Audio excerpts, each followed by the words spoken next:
In today's video, I want to talk about what you should do with your 401k after leaving your former employer.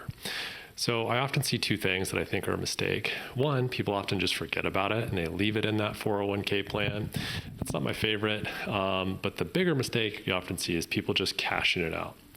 My name is Scott Caulfield. I am a CPA and a CFA charter holder, and I'm the founder of Sophos Wealth Management.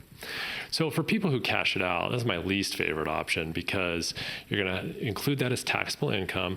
And if you're under 59 and a half, you're going to have to pay a 10% penalty. Don't love that option. Would much prefer people to roll it over. So if you take that money and you roll it into an IRA, you're not going to have to pay any penalty, especially if it's a direct rollover. Now, if you take the money and you get a check, the former 401k provider might withhold taxes on it, and you need to make sure you roll the whole balance into an IRA in 60 days. So that can be problematic, especially if they withhold taxes. And it's just an extra step that I don't love. But a direct rollover into an IRA is a great option.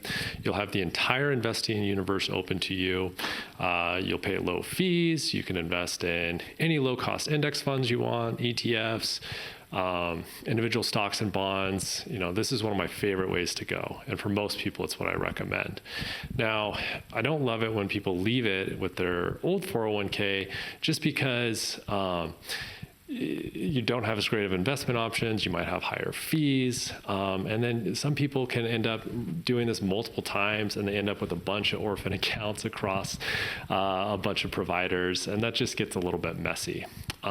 There are some people, though, who I think taking your 401k and rolling it into your new employer's 401k is best. And this is going to be primarily for those of you who want to do backdoor Roths. So if you want to do a backdoor Roth conversion and you took your old 401k and you put it into an IRA, that's potentially going to count against you. So when you do a backdoor Roth, you make non-deductible contributions to a traditional IRA, then you roll those to a Roth.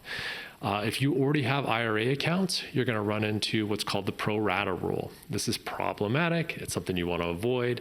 And by taking your 401k and rolling it into your new 401k, you don't run into that. And it allows you to effectively do the backdoor Roth. And then there are a few other people. If you have a small 401k balance, maybe a couple thousand or less at your former employer, sometimes people just don't want to mess with putting it in an IRA and they'd rather just roll it into their new 401k. So that they just kind of have one bigger account. Makes it easier to keep track of.